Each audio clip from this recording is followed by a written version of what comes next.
گزشتہ برس 15 جولائی کو ترکی میں منتخب حکومت کے خلاف مغربی اشاروں پہ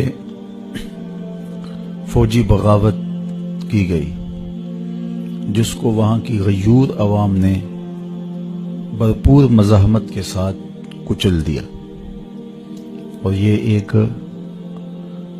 شاندار اقدام تھا ترک قوم کا۔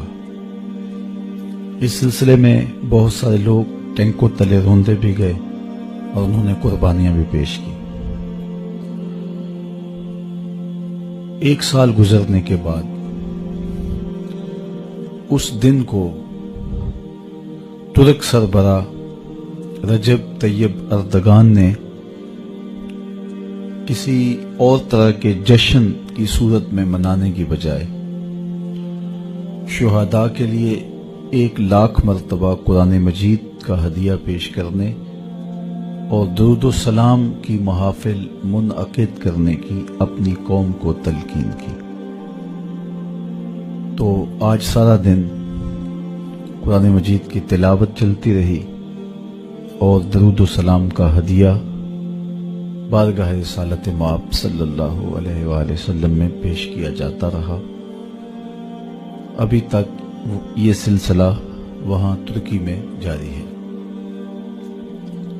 ترکوں کے ساتھ پورے عالم اسلام کے دل دھڑکتے ہیں، اس لیے کہ انہوں نے ایک طویل عرصہ عالم اسلام کی قیادت کی،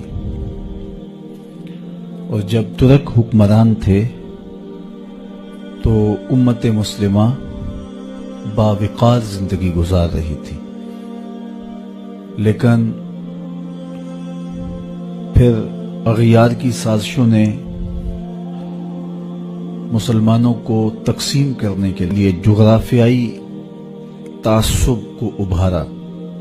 عربوں کو مسٹر ہیمفر نے، لارنس آف عربیہ نے اپنے 4000 جاسوسوں کے ساتھ یہ باور کروایا کہ تم عرب ہو اور ترک عجم ہیں اور تمہارے اوپر ان کی حکومت ہے۔ تو جگہ جگہ سے بغاوتیں کھڑی ہوئیں۔ تو ترکوں نے یہ سوچا کہ ہم بالخصوص حرمین طیبین میں قتل و غارت نہیں کریں گے، اور انہوں نے پسپائی اختیار کر لی، اور پھر مختلف ٹکڑیوں کے اندر امت مسلمہ بانٹ دی گئی۔ یہ جب ان کی پسپائی ہوئی اور سلطنت عثمانیہ ٹوٹی، اس وقت پاکستان نے بہت زیادہ حصہ لیا۔ اس وقت پاکستان تو نہیں تھا، متحدہ ہندوستان تھا، تو یہاں تحریک خلافت چلی۔ ترک آج بھی بر صغیر پاک و ہند کے لوگوں کو قدر کی نگاہ سے اس لیے دیکھتے ہیں کہ یہ کھڑے ہوئے اور خلافت کی بحالی کے لیے انہوں نے کوشش کی۔ اقبال خون کے آنسو رویا، دیکھ مسجد میں شکست رشتہ تسبیح شیخ، اور بت کدے میں برہمن کی پختہ زناری بھی دیکھ، چاک کر دی ترک نادان خلافت کی قبا، سادگی مسلم کی دیکھ اوروں کی عیاری بھی دیکھ۔ تو وہ ایک دردناک وقت تھا، ایک دکھی زمانہ تھا جب امت مسلمہ یتیم ہو گئی اور ان کی وحدت پارا پارا ہو گئی۔ اتا ترک نے، جو کہ نمائندہ تھا ان لوگوں کا، ترکی کے اندر مذہب کی تعلیمات کو مسخ کیا۔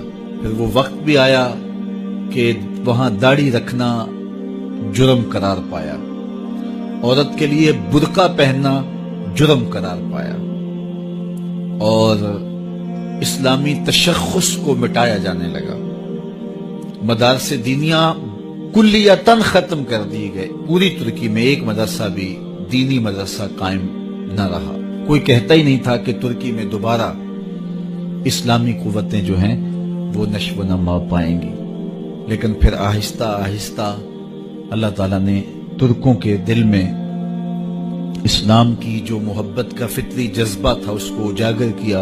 انہوں نے اپنے آپ کو مضبوط کیا، اپنی معیشت کو مضبوط کیا، اور دینی جذبوں کو اس طرح نئی نسل کے اندر کوٹ کوٹ کے بھرا کہ پھر اللہ تعالیٰ جل شانہ نے جو ہے وہ رجب طیب اردگان کی صورت کے اندر ان کو ایک ایسا لیڈر دیا کہ جنہوں نے اپنی قوم کو پاؤں پہ کھڑا کر دیا اور ان کے اسلامی تشخص کو جو ہے وہ ابھارا اور کھڑا کیا. تو وہ ترکی جو سیکولر بن چکا تھا دوبارہ مذہب کی طرف گامزن ہوا، اور اب جو غیر مسلم طاقتیں ہیں ایک آنکھ نہیں بھاتا ان کو طیب رجب اردگان، اس لیے کہ یہ اپنی قوم کو اسلام کی حقیقی روح کی طرف لے جا رہا ہے. تو اس لیے انہوں نے فوجی بغاوت کروائی کہ اس کی حکومت کا تختہ الٹ دیا جائے، جس طرح مصر میں ہوا. لیکن قوم ساتھ تھی تو وہ پوری قوت کے ساتھ کھڑی ہو گئی، انہوں نے بغاوت کو کچل دیا.